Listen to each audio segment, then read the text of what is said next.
Hey, I'm Pastor Fred. This is the follow through. If you're curious about what that might be, we're listening to God, but we're also just taking that next step of living for Him.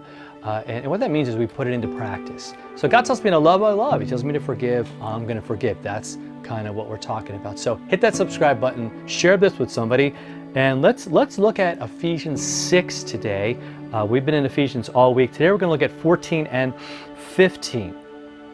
And the big thing today is, my message to you is armor up. Why? Because the battle is on. Every day it was waiting for you to get up and get into it. So put on that armor. So we're going to start talking about those things. Now the first one in verse 14 and 15 is, he says, stand therefore. I love how he just kind of continues to say, look, you're going to be able to stand, like take your stand. We're not cowering, we're not, and again, it feels that way, but he's using this language very intentionally, just to see the strength of not us, but God's, the strength of the Word, the strength of God's work on our behalf.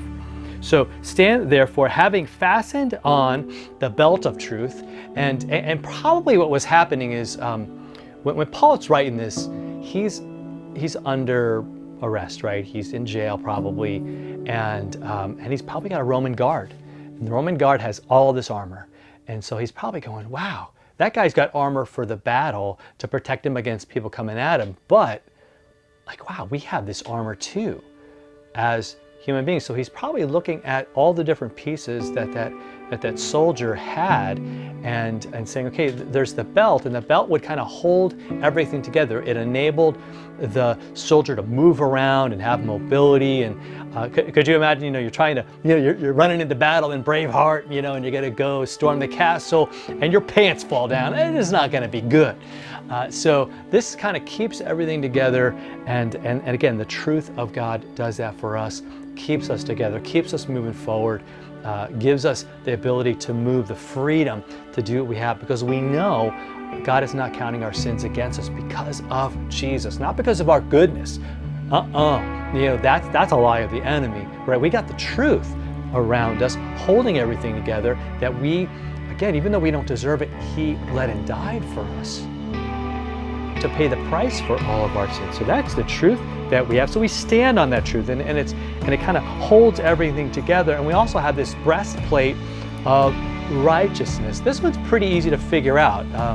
It's like kind of having a Kevlar vest if you were going to go into what you thought would be a shootout as a law enforcement person. So you're on the SWAT team, or you're some kind of thing. There's going to be gunfire. You're wearing a vest. And that's going to protect your heart, it's going to protect your lungs, those vital organs that you need to live. Those things stop working, you stop working, especially your heart. And so it protects your heart. And what is it? It's righteousness that protects our hearts.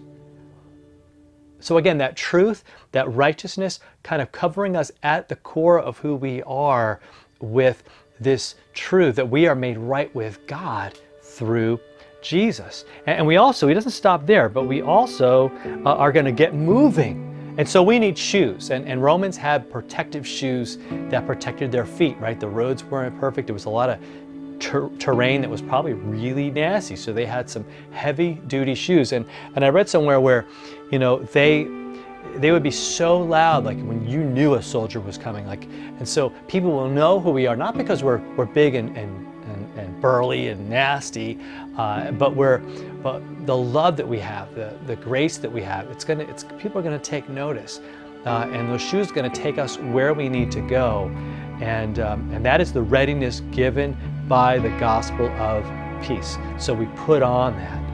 So again, we know what we are, we know who we are, we know what Jesus has done, but we don't just sit there, we go into battle, and we go to where people are hurting or where they need to hear this truth. And so I pray, like today, before you go out, ask God for those things. Lord, let me have your truth. Let me just be so steeped in your righteousness, and have on my feet this readiness to go where you need me to go, to have a conversation that I need to have. And really, that is going to be a walk from your comfort zone, into the battle. And it might be on someone else's behalf. You might go to fight along with somebody who's hurting, who's alone, who's sad, or who's lonely. So let's get after that. Let's get that armor on, this truth of Christ that protects us and also moves us forward into this fight. All right? See you next time for another follow through.